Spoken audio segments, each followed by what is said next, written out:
It all started on a night that was too quiet to feel normal. The kind of night when even the air feels heavy, like it knows something bad is about to happen. John walked up to his own house, carrying the smell of rain on his clothes. The streetlights flickered above him, throwing shadows across the front yard. He smiled weakly, thinking of his twin daughters already asleep inside. But the smile faded the moment his hand touched the doorknob. The door was locked. Not just locked, but bolted from the inside. John frowned. He always carried his house key, but tonight, when he slid it into the lock, it refused to turn. His heart gave a nervous thump. Maybe it was just jammed. He tried again, twisting harder, but the lock wouldn't budge. That's when he noticed it. The curtains by the living room window moved. Someone was inside. Someone was watching. "Mary," he called softly, thinking of his wife. "It's me. Open up." No answer. The shadows inside shifted again. His eyes narrowed. That was not Mary. It was her mother. John's chest tightened as his mother-in-law's face appeared between the curtains, cold and sharp like a knife. Her eyes met his, but instead of opening the door, she shook her head slowly, almost with satisfaction. "What's going on?" John's voice cracked with confusion. "Why are you locking me out of my own house?" Still no answer. The curtain dropped back into place. The silence that followed was louder than any scream. John banged on the door. "Open this door right now." His voice echoed down the quiet street, carried by the wind. But the only reply was the sound of the bolt being drawn tighter. A chill ran down his spine. Something wasn't right. John stepped back, his mind racing. Why would his mother-in-law, who already disliked him, go this far? She had always been sharp-tongued, always reminding him that he wasn't good enough for her daughter. But this? Locking him out in the middle of the night. His throat felt dry. Was Mary inside? Were his daughters safe? He pressed his ear against the wooden door. From inside, he thought he heard whispers. A woman's voice, angry, harsh, and another softer one, trying to calm things down. His wife. Mary. John's chest burned.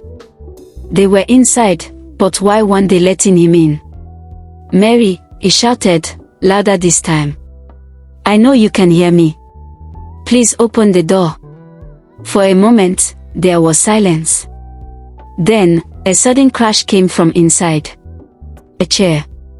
A glass. He couldn't tell.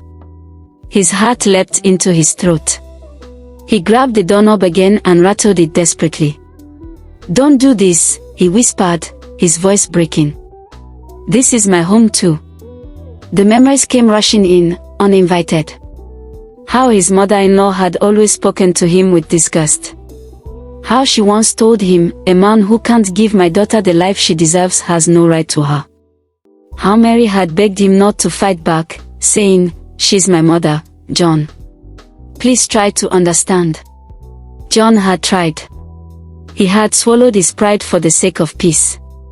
But tonight, that fragile peace had shattered. And the pieces were cutting deep. The neighbor's lights began to flick on, one by one. A man standing outside his own locked house in the middle of the night was not something you could ignore. John heard whispers, felt their eyes on him. His skin crawled with shame. But worse than the shame was the fear of losing everything he loved. He turned back to the door, lowering his voice, speaking not to his mother-in-law now, but directly to his wife. "Mary, please. Whatever she told you, whatever you believe, talk to me. Don't shut me out like this. You know me. You know my heart." For a second, he thought he heard footsteps approaching the door. His heart raced. His hand hovered over the doorknob. Maybe this nightmare was about to end. Maybe Mary would open the door and everything would be okay. But then came her mother's voice, sharp and poisonous, loud enough for John to hear through the wooden frame. "You don't belong here, John. Go back to where you came from. My daughter doesn't need you. The children don't need you. The word stabbed deeper than any knife. John's legs weakened, but anger kept him standing. He clenched his fist, every muscle in his body trembling. He wanted to scream back, to break down the door, to prove her wrong. But he stopped himself. His daughters were inside. He couldn't scare them. He couldn't let them see their father like this. Instead, he stepped back into the shadows of the yard, his breath heavy, his chest heaving. The door, the very door he had walked through every day for years, now stood between him and everything he loved. And behind that door was a war he couldn't yet see but could feel with every fiber of his being. His mother-in-law had made her move. And it was only the beginning. John turned his face to the night sky, the stars blurred by the sting of tears he refused to let fall. He whispered to himself, "This is my home. And I'll fight for it." What he didn't know was that by the end of the week, the fight wouldn't just be about the house. It would be about secrets that had been buried for years. Secrets that could destroy everything. The night after John was locked outside, the house looked the same from the street, quiet, calm, untouched. But inside those walls, a storm was tearing everything apart. Mary sat on the edge of the bed, her hands trembling as she held her daughters close. The twins didn't understand what was happening. They only knew their father wasn't there to tuck them in, and their grandmother's voice had been sharper than ever. "Mommy, why is Daddy outside?" one of the girls whispered, her eyes wide with fear. Mary's heart ached. She didn't know how to answer. How do you explain to a child that grown-up sometimes build walls out of pride, anger, and secrets? Down the hallway, her mother's voice carried like thunder. "You're blind, Mary. You're blind to who he really is. That man doesn't deserve you. He doesn't deserve this family." Mary pressed her hands over her ears, but the words still dug in like nails.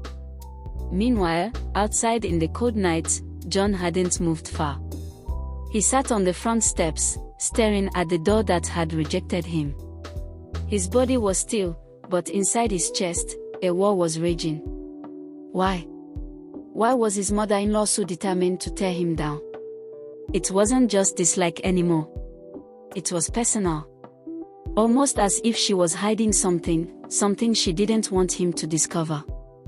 John thought back to small things he had noticed over the years. Times when conversations suddenly stopped when he entered the room. The look in his mother-in-law's eyes whenever his daughters laughed and called him a daddy. The bitterness in her voice when she said, "One day, she'll see the truth about you." The truth. What truth? Inside the house, the argument grew louder. "You think you know him, Mary," her mother hissed, "but you don't. That man has secrets. He's not the good husband you imagine.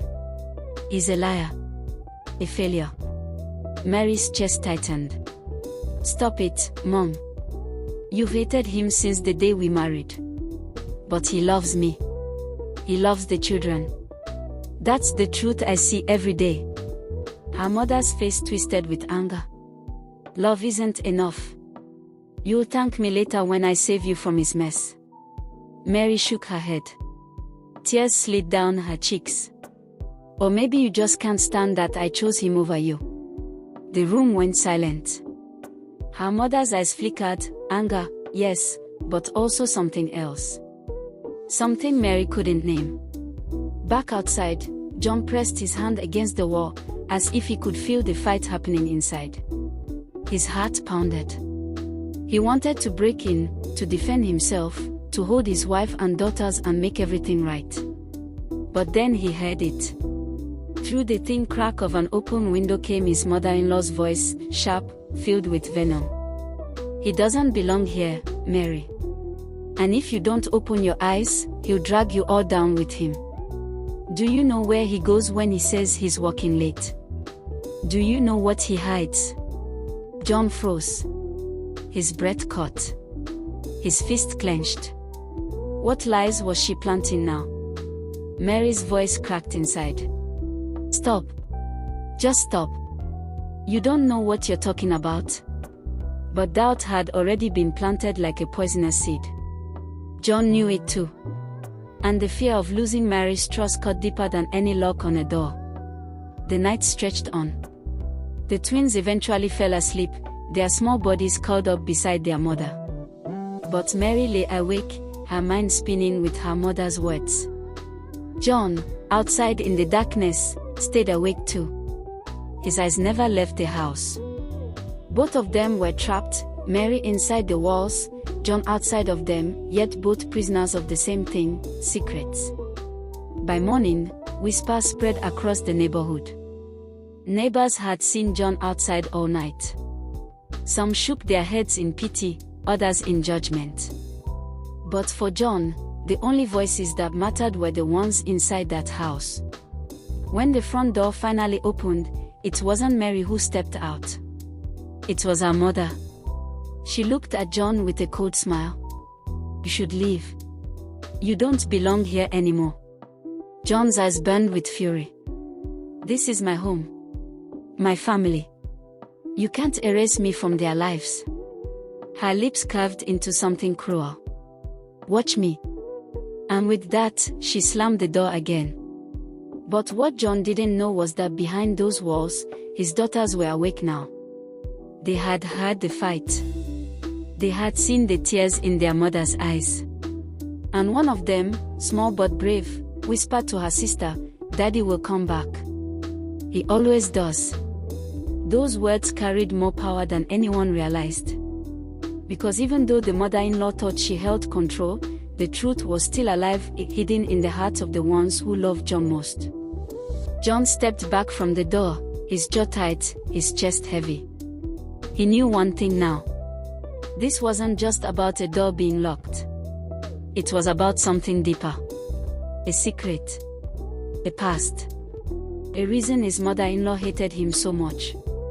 And until he found it, the walls of that house would stay against him.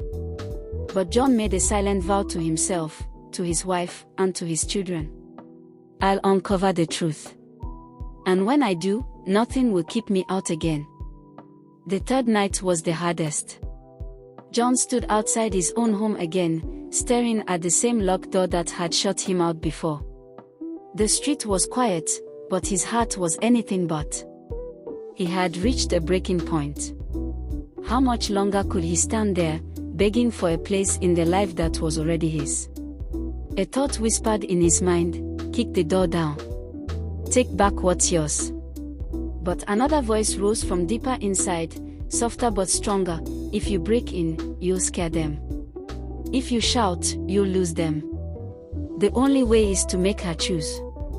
And that was when John knew, tonight, something had to change. Inside, Mary sat at the dining table, her hands curled tightly around a cup of tea she hadn't touched. Her mother's voice filled the air again, drilling into her like a hammer. He will ruin you, Mary. He has already failed you. Can't you see? He doesn't belong in this house. I'm protecting you. Mary's lips trembled. She had defended John for days, but the constant pressure was breaking her down. Her mother's words echoed louder than her own thoughts. Then she heard a knock. Not angry. Not desperate. Just steady. Come. John's knock. Her chest tightened. When Mary opened the curtain, her eyes met his through the glass. He looked tired, worn out, but there was something unshakable in his gaze. He raised his hand and pressed it against the window, not to force his way in, but to reach her heart. Mary, he said, his voice strong yet gentle, I won't fight you. I won't fight this house. But I need you to choose. Do you believe me, or the walls your mother has built between us? The silence that followed was heavier than the night. Mary's mother stormed into the room, her face burning with rage. Don't listen to him. He's twisting your mind. If you open that door, you'll regret it forever. Mary's hands shook. Her mind spun.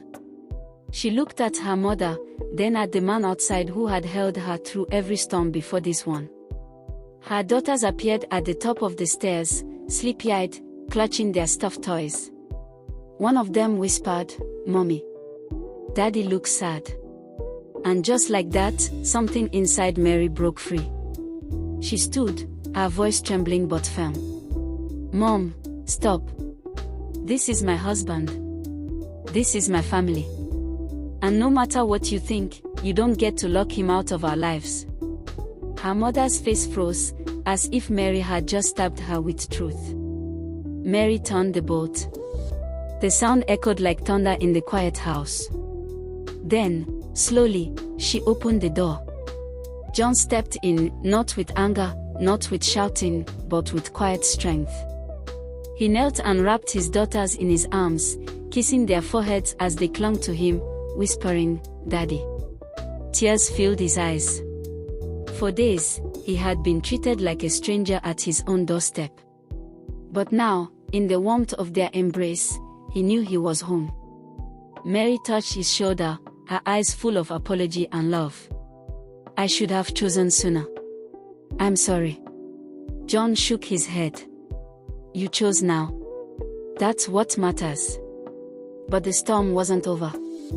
Mary's mother stood stiff, her pride shattering piece by piece. Her voice cracked as she spat out her final words. "You'll regret this, Mary. He'll fail you. And when he does, don't come running to me." Mary took a deep breath, her hand holding John's tightly. "Maybe he will fail sometimes. Maybe I will too. But that's marriage, Mom. We fall, and we rise again, together. You can't control us anymore." For the first time, her mother had no reply. She turned away, retreating into the shadows of the hallway, her power gone. That night, the house felt different. Not because the walls had changed, but because Mary had. Because John had.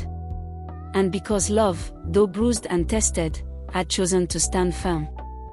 John tucked his daughters into bed, their little hands gripping his shirt like they were afraid he'd vanish.